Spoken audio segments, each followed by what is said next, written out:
ladies and gentlemen, without further ado, welcome to the Nerd HQ stage, very warmly, very fondly, Elijah Wood! Get on in here, son. I feel so far away from you, Zach. Should we get more intimate? This is just so... Hold on, let me... I feel like I might as well be back down here. We do this, well, because I don't want to... It's like, it's your panel, you know? Like, I don't want to... It's our panel, Zach. Well... You know, I don't... That's super sweet of you to say. Guys, dude, Elijah Wood made it. Hi, guys. Thank you for fitting us in your busy schedule. Yeah, we know it's how fine. crazy the con can be. It can be crazy. And this can be some This of is a breath of fresh air, though. Oh, man, I like that. It is. It's pretty intimate, right? It is really intimate. It's very intimate. And you all have your phones out. This is the world we live in. I know. Where we can't experience anything subjectively. We have to do it through our phones. Hi, welcome to 2015. How many people watch concerts? They watch concerts Oh, dude, through it drives me crazy. I know. Put the phone down. The band's right there. Yeah. And the recording later is no good. No, you don't. And good. you also don't watch it. And you don't watch it. When do you record a band? I've done it, guys. I've done it. We all have. Yeah. I was at Radiohead and I recorded it, and I never watched it. I put it on my computer. Like, that's cool. Yeah. And who do you show it to later? Right, and it's, what, 30 seconds each? Like, I'm not... Yeah. Of just, like, really blurry video with bad sound. Yeah. Right. But you're like, oh, that's right, I did that. I was there. That. Yeah. Who has any burning questions for Mr. Wood? Just shoot your hand up and he will call on you. Oh, I see. You want to call this guy in the front right here? He seems right very here. enthusiastic. Hey. Let's get this man a microphone. What is your T-shirt? I have the cape. I make the whoosh noises. I like that. I like that. Really taking his position of power. Thank you. So my question is about the movie Maniac. Okay. How did you actually prepare for that role? Because that's like a really intense role to take. Yeah, that role was interesting because it's sort of a role done in 3 parts in a way. So for anybody who hasn't seen the movie, it's completely in the POV, or 70, 80% of the movie is in POV. So largely my experience was behind the camera. So that was very interesting. I was kind of on set all the time, blocking out the scenes in a very traditional way with the DP and the other actors. And then the DP would try and fit into where I would move for whatever that scene was. And then I would trail behind him and look for ways to kind of interject myself physically, sort of like break, the frame and get a hand in.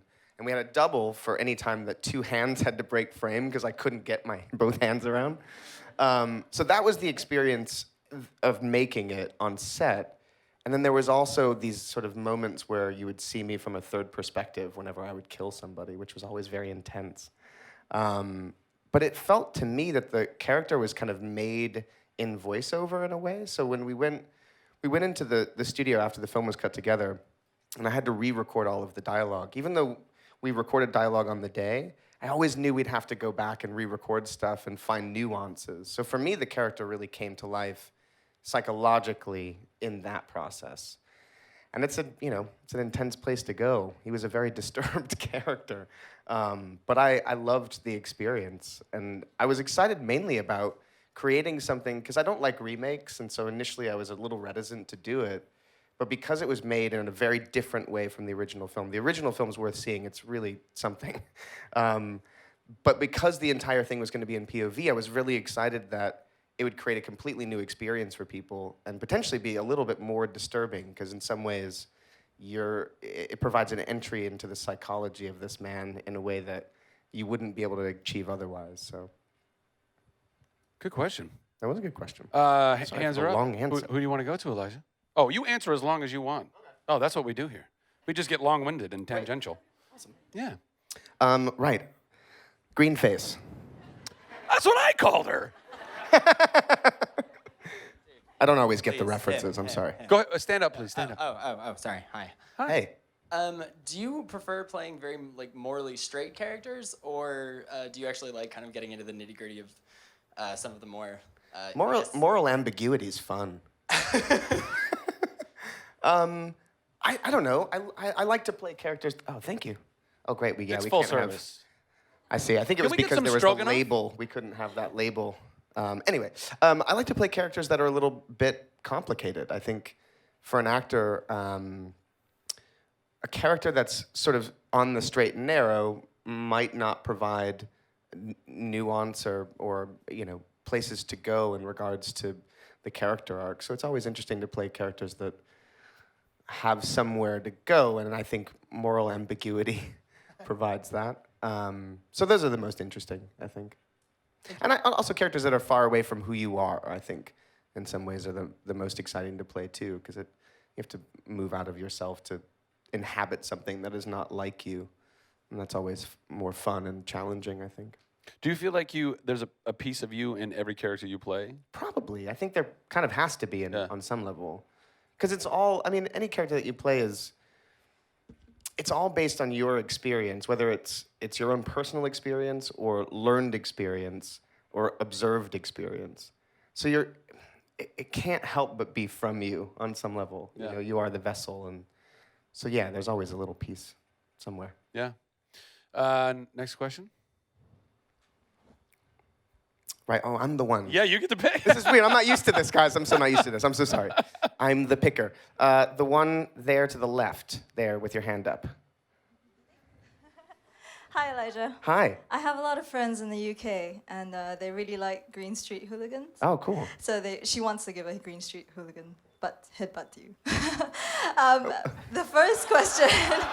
That sounds fun and dangerous. She wants to headbutt It's like me? a UK thing. Yeah, Yeah, she totally. wants to headbutt you. Okay. Okay, so it's a It's a two-part term question. of endearment. Yeah, definitely. It's like a hug. It It's is. like a Manchester hug. Exactly. So the first question is, are you a West Ham fan? And if not, what fan are you for football? And the second question is, can you put on a Cockney accent? Oh. Accent at request is always nerve-wracking. So I feel like I'll mess it up. I'm actually not really a sports fan at all. I get asked that about West Ham because of the film. So there's an assumption that having played a West Ham fan, I am a West Ham fan, which is fair enough. But I don't really support any sport. It's funny, I grew up in Iowa until I was 8, and I grew up in a family that very much loved football, basketball, and loved sports. My brother's a huge sports fan, loves hockey. So I very much grew up in that environment of people being obsessed with sports. And it just never took. I do not care at all. I am movies, video games. I'm a nerd, okay?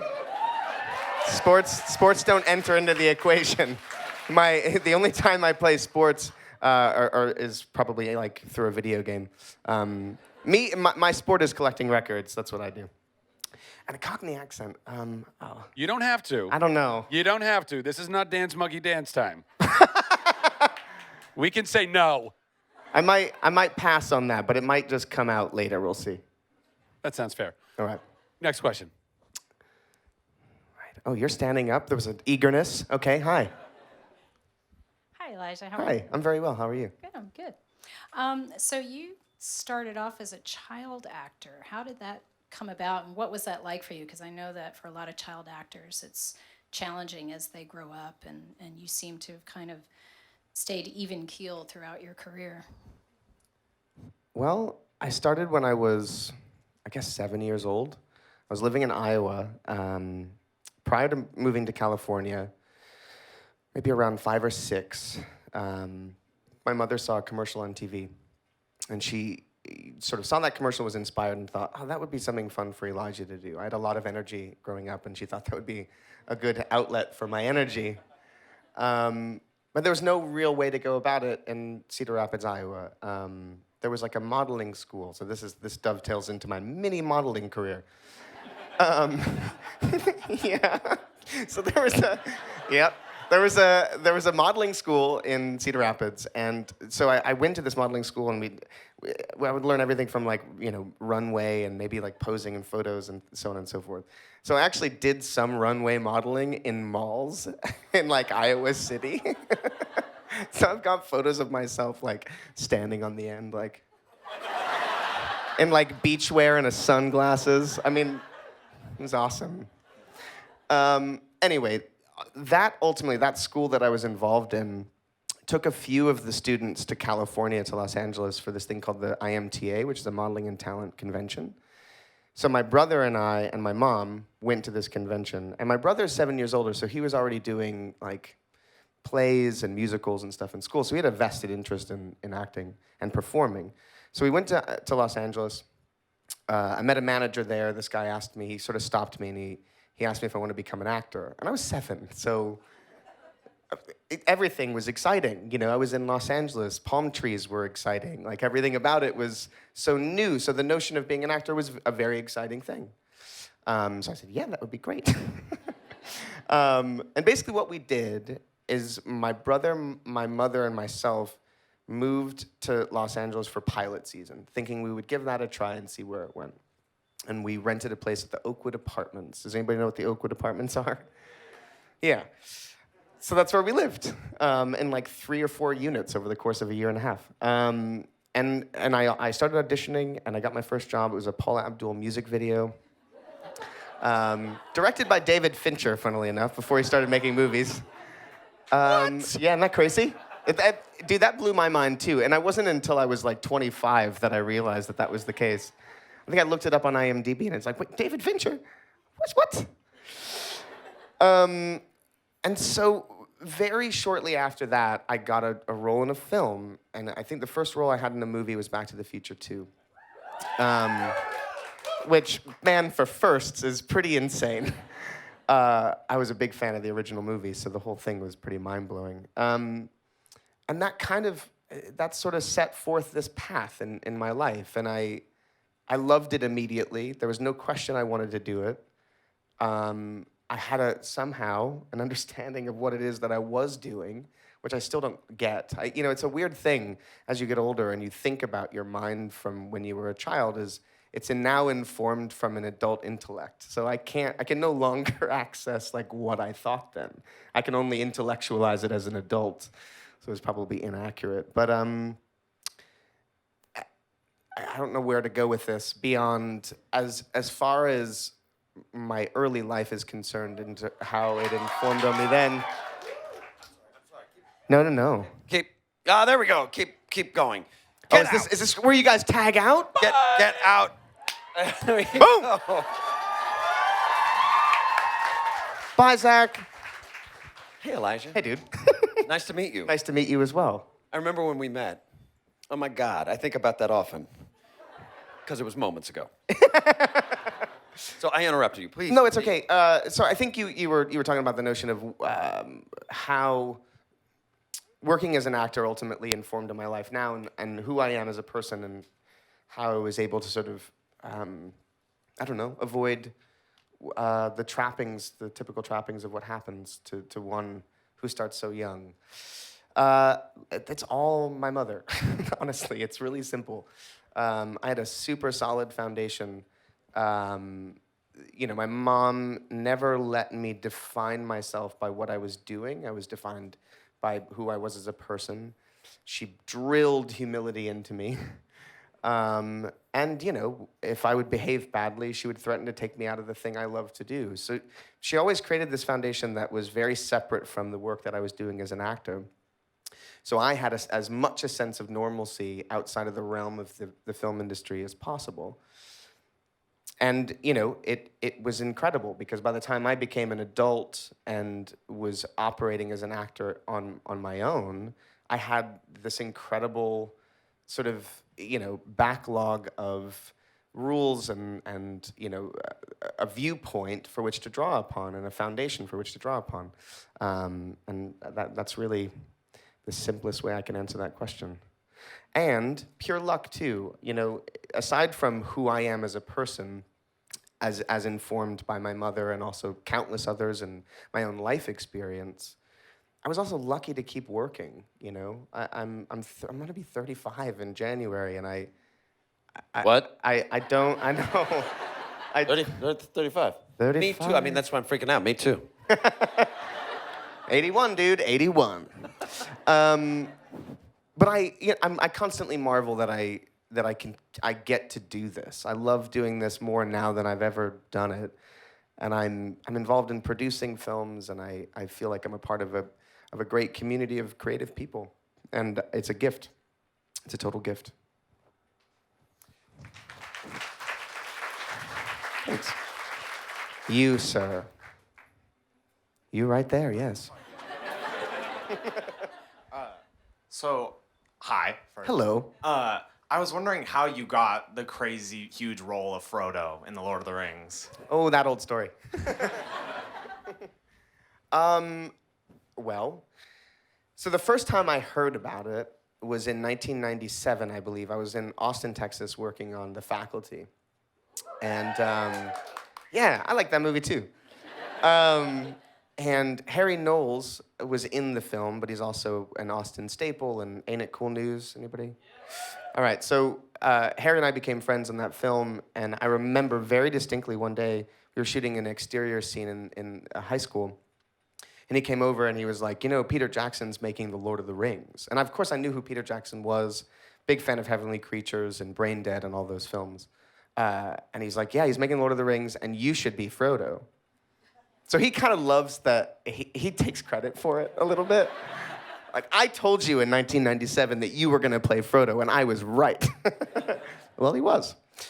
So that put it in my head, but it also seemed like the farthest from a real possibility for me. I mean, at the time, he wasn't even casting the film, so it wasn't until 1998, I think, sort of late 98, that he started casting. And it was sort of a worldwide casting sort of call, and people in New York and London and Los Angeles were going into these casting offices and putting themselves on tape or being put on tape by a casting director. So that was basically the option that I had. I couldn't meet him because he was traveling around. And I immediately thought, well, first things, I actually went to the casting office in LA and I read the script because they weren't giving the script out, it was under lock and key. So you had to go to a room and sit there and read it, and you couldn't take it with you. So I'll never forget that, because I went and read the script for The Fellowship of the Ring, and it was like I'd traveled to Middle-earth. Suddenly, I remember driving home and thinking that there were like orcs and goblins following me in my car. It was so transportive. I really remember that distinctly. It was really powerful. So then my agent said, okay, so we'll set up a meeting for you to go in, and I thought, I just don't, for this one, I don't feel like that's the move. I don't feel comfortable going into a casting office against a white background, with a standard video camera and sort of playing this character. I wanted to make an effort that would evoke the passion and excitement and enthusiasm that I had for being a part of it, and kind of, I don't know, give me some other upper hand or something. Make it special. I wanted to make it special and make an impression. So I decided to do my own tape, and I'd never done that before, but I said, I'm gonna do this. And then I was like, shit, I have to do this. And I went to Western Costume in Los Angeles, and I got like a Hobbit costume. So I got a book on what hobbits look like, but I had an idea, like knee pants and waistcoat and that thing. I had an idea. I'd read The Hobbit. So I got this costume, and then a friend of mine named George Wang, who directed Swimming with Sharks, has anyone seen that movie? He came over to my house and he shot it with a friend of mine. And there were 3 scenes for Frodo for the audition that were kind of just tailored for the audition. And it was a scene from film 1, 2, and 3 where he's barely himself anymore. And we went into the woods and shot some of this, and then went to the Miramax offices and used their editing bay and cut it together. So we shot it from different angles. And then I took that tape to the casting office the next day and was like, oh, God willing, like, here it goes. And I dropped it off. And then I guess the story goes from there that the tape was sent to Peter in London. It was FedExed to him, and he watched it like 3 or 4 days later. And I guess he loved it.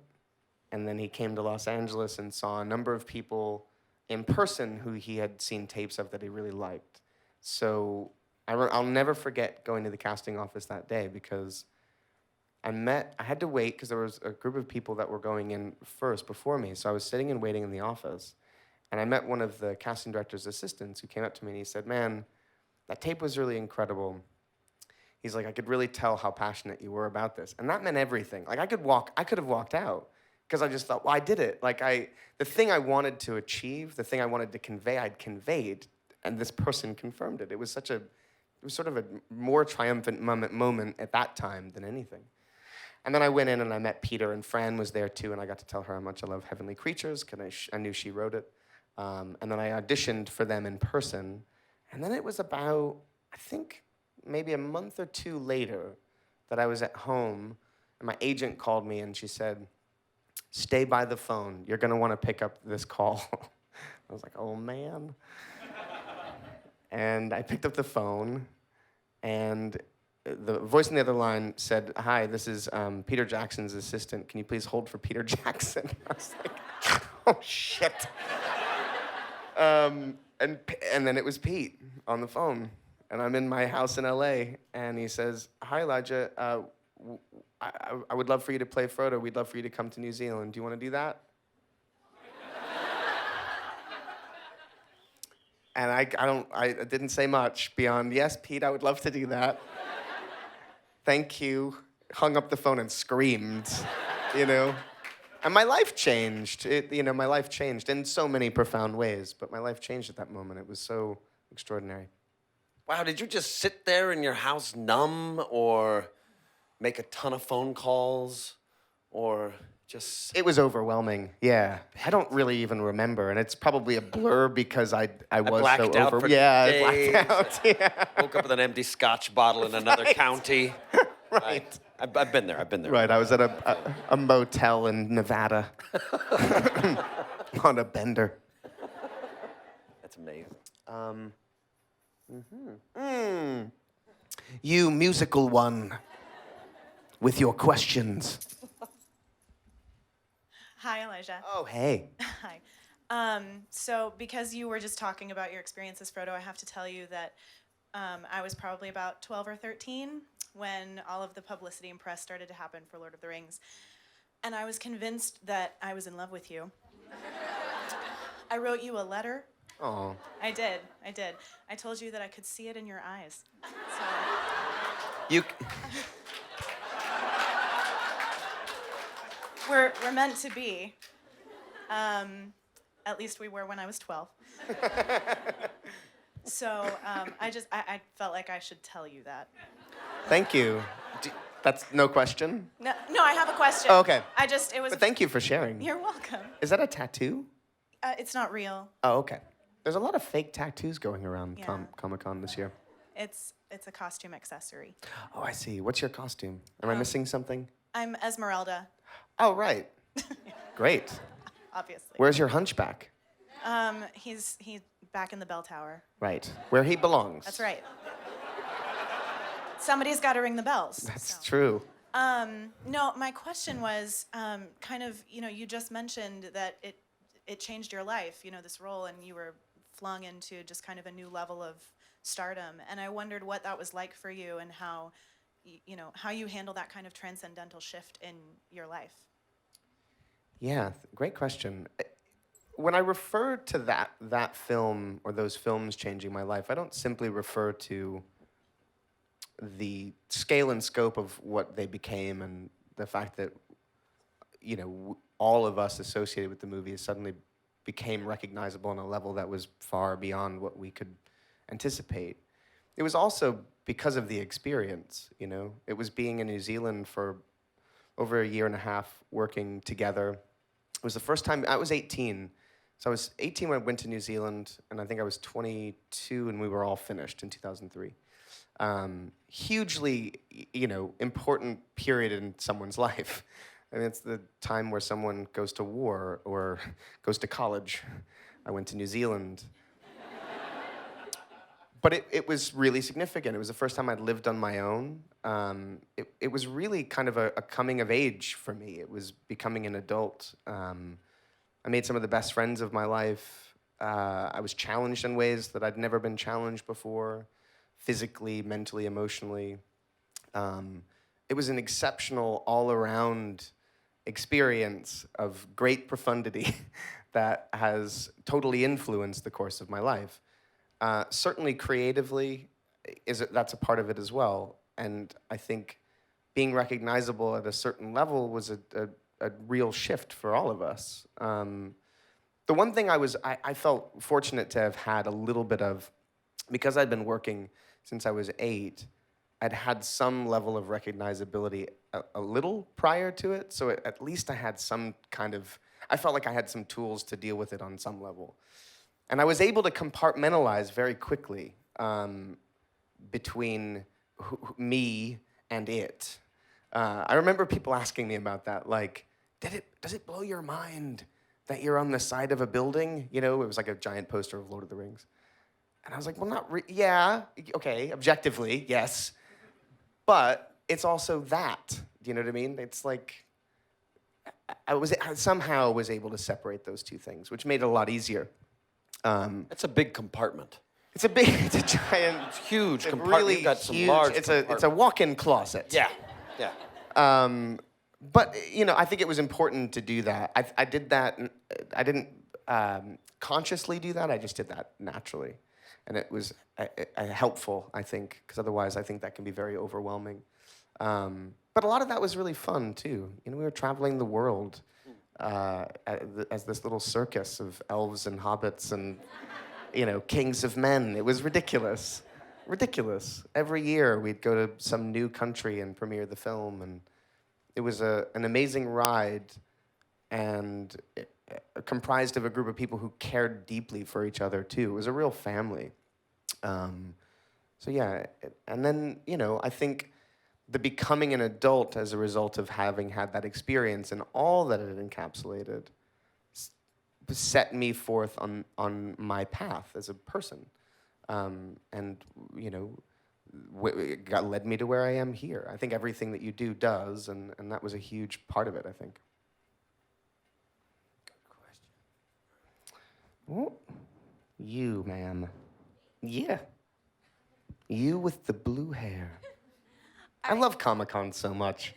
I really do. It's the best. I went and had brunch, so I'll get to your question in a second, but I had brunch earlier at Cafe 21, and like, you're sitting down and there's like characters from Game of Thrones having brunch in front of you, and then there's somebody else in a hood and a mask, and they're having a Bloody Mary. It's wonderful. It's just so wonderful, and no one bats an eye. It's this time in which everybody gets to express themselves and express the thing that they love, and they're as normal as can be. It's fucking awesome. Anyway.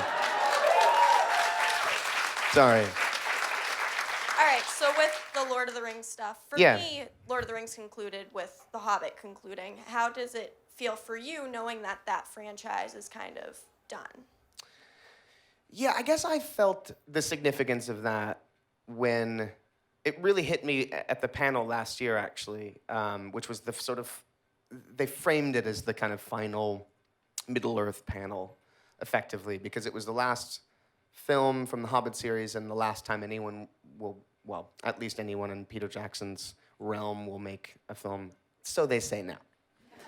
And it kind of hit me then, because they cut together these video packages that were these legacy pieces that incorporated elements from the Rings and from the Hobbit films, and it as this one whole piece, looking at it as, you know, a period of time, basically from 1997 until now, that Peter and all of these people were involved on this much larger journey. And it kind of had never hit me like that before. So I got wrapped up into that, totally. The notion that the real journey, the long journey has come to an end, and we won't ever go to a cinema and see these characters again in that way. But to a certain degree also, my experience was largely finished when Rings was done. So I'd already had my farewell. I'd already had my, you know, the difficulty of separating from that and saying goodbye, which was really hard. Did you have anyone you would see when you saw The Hobbit? Was it like an ex-girlfriend dating somebody new? And you're like, oh, this used to be my world. Good luck to you all. Good luck to you all. Is there sort of a missing it at all? Or a little, yeah, a little. I experienced that when I went back to New Zealand, because I got to go back and play Frodo for a brief second in the first of the 3 films. And in going back, I met this whole group of people who were having a very similar experience to what we had gone through when we went to New Zealand. So it was amazing. It was like coming in literally 10 years later and meeting this whole new group of people that were having the same kind of experience. They were there for a year and a half as well, or maybe longer.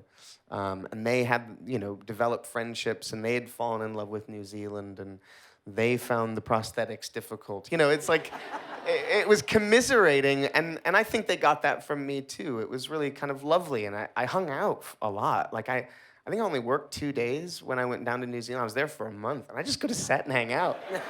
I would like drive into Stone Street and go to have lunch and just hang out with the dwarves. Like, I just wanted to be around them. And Ian McKellen was there as well, and there were some reunions. There were some people that I hadn't seen in a long time. A lot of the same crew too.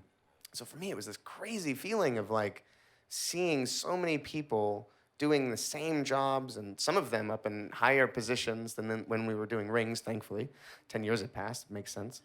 But it was the same family, and it was really special. And I kind of I wanted to stay around. Yes. I wanted to just like hang out for a while, just because I love it there, and I love that atmosphere, and I love those people, and I could see that they were having the vibes were similar, and it was nice to see. It was nice to see. Are you a redhead? It looks like it. Can't tell if it's the light. You are red. I am. Hi. I love redheads. Oh, thanks. It's a genetic mutation. You are a real-life freak. X-Men. It's only just occurred to me. So you were talking about traveling, and I love to travel. So do I. It's the best. I mean, honestly, that is the best privilege that there is in life, is to travel. Yeah, It's the best. seriously. That's my favorite thing to do. So I was wondering what your favorite place to go was and why. In my life.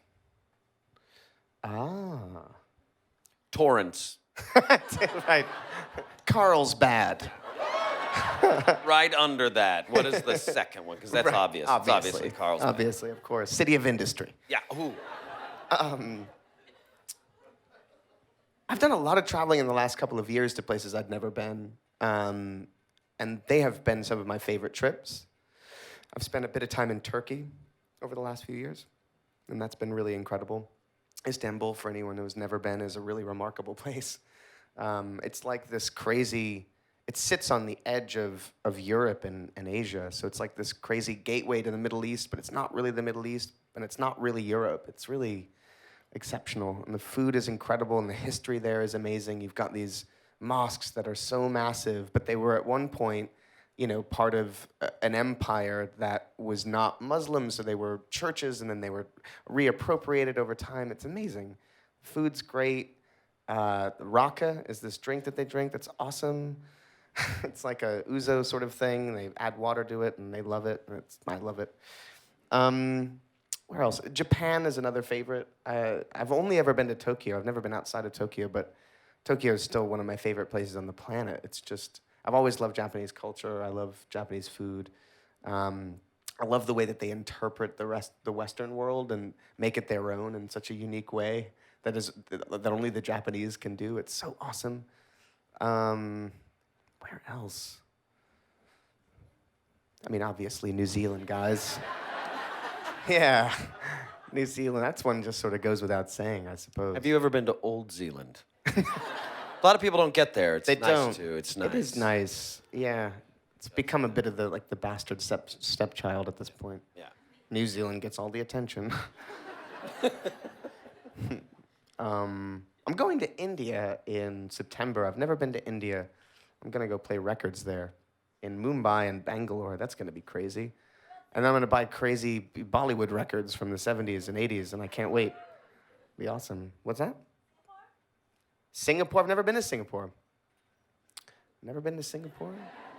I should go. I really want to do a big Southeast Asia trip too. Like, I've been to Thailand. I love Thailand. But I want to do Thailand into like Cambodia, Laos, Vietnam, like that whole culinarily. That's a really exciting trip as well. And Africa. I really want to spend more time in Africa. I've only been to Zambia, but I really want to get to. This doesn't really count because these isn't places I've gone. I'm just telling you places I want to go. I could do this for like an hour. Nigeria. I really want to go to Nigeria. See, I love music, so some of the trips that I want to take are also really musically driven. Like places that I like. I buy records. I buy like Nigerian 1970s and 80s records. And I love them. I want to go to Nigeria and like hear the music there. And I want to go to Jamaica and listen to crazy dub music in Jamaica. Like that, food too. That also drives me. I'm sorry. I'm really rambling now. It's so past. I wish we could hear some Nigerian 80s music. Oh, I know. Just cue it up. Cue it up. What does that sound like? You have it? What? Is there Wi-Fi here, you guys? All right, Oh, it's good. got a crazy password. Oh no, really? Oh, there's an open network. Is that Nerd HQ? Is that open? Shit, yeah. What's you have to give the name of the song too, because that's gonna be in the band as well. Sure. So this is. Hang on, I'm gonna do it via Spotify. Hang on, guys. This is Nigerian. Yeah, this is Nigerian. Okay. All right. I'm just checking to see if you listen to the same Nigerian music I listen to. So I'm way into that stuff. All right. So this would be, I think, early '80s Nigerian. This is William Onyeabor. Does anybody know who William Onyeabor is? Yes.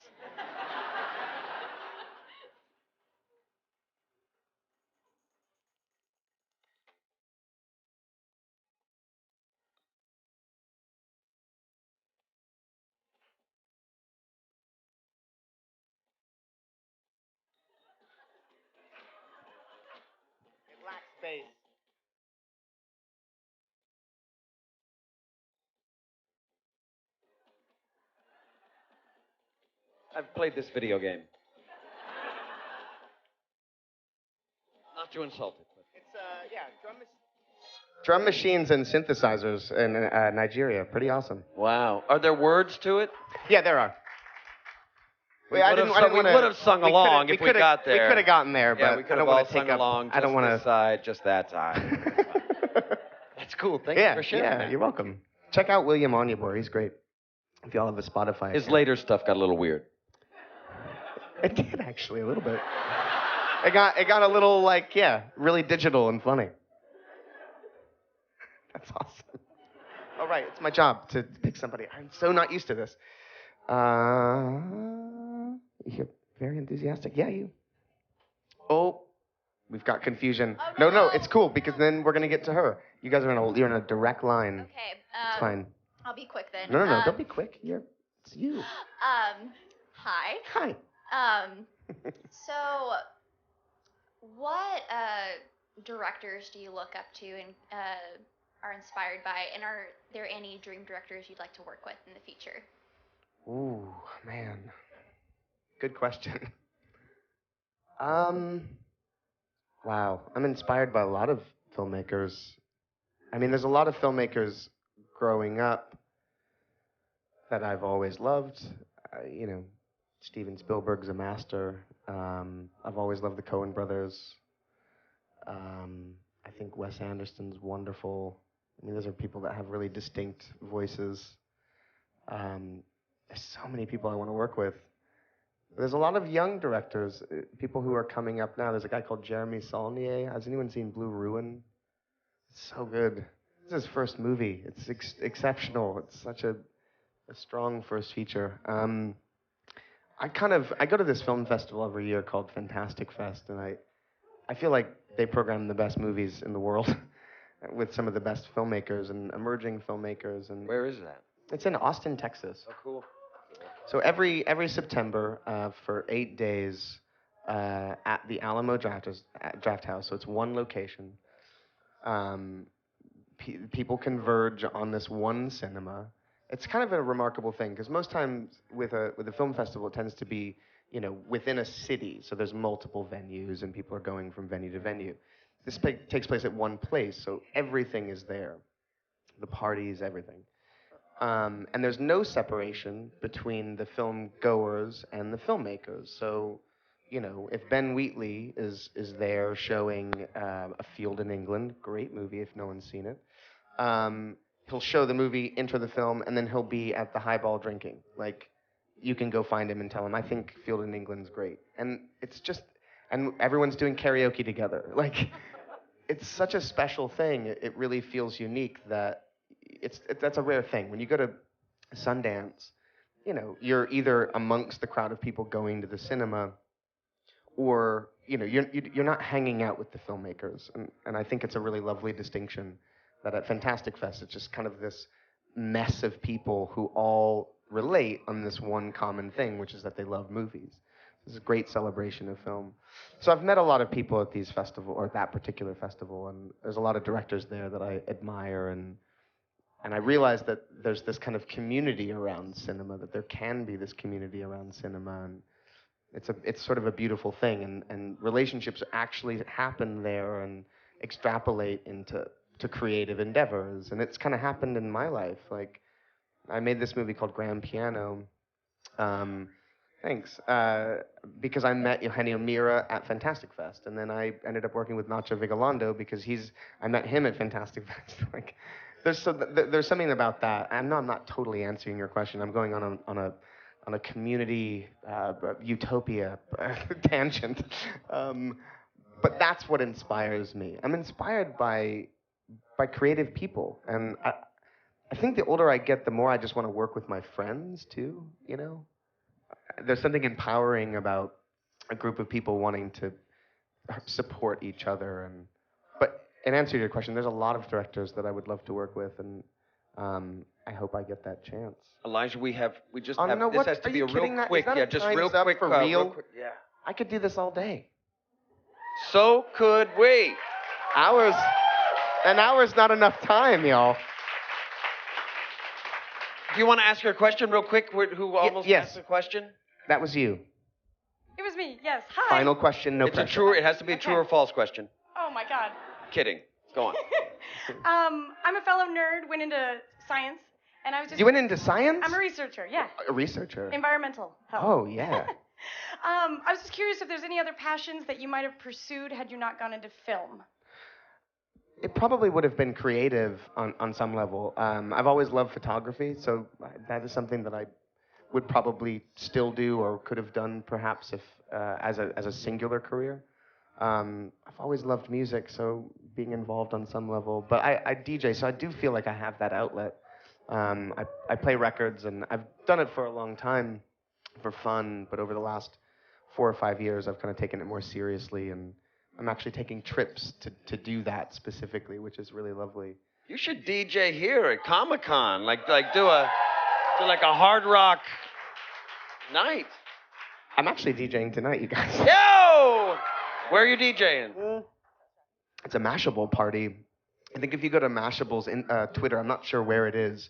If you go to their Twitter, I retweeted it earlier. If you go to mine, actually, I retweeted it earlier where it's happening. But at 8 o'clock tonight. Are you DJ something? No, when I DJ with my friend Zach, and we go under Wooden Wisdom.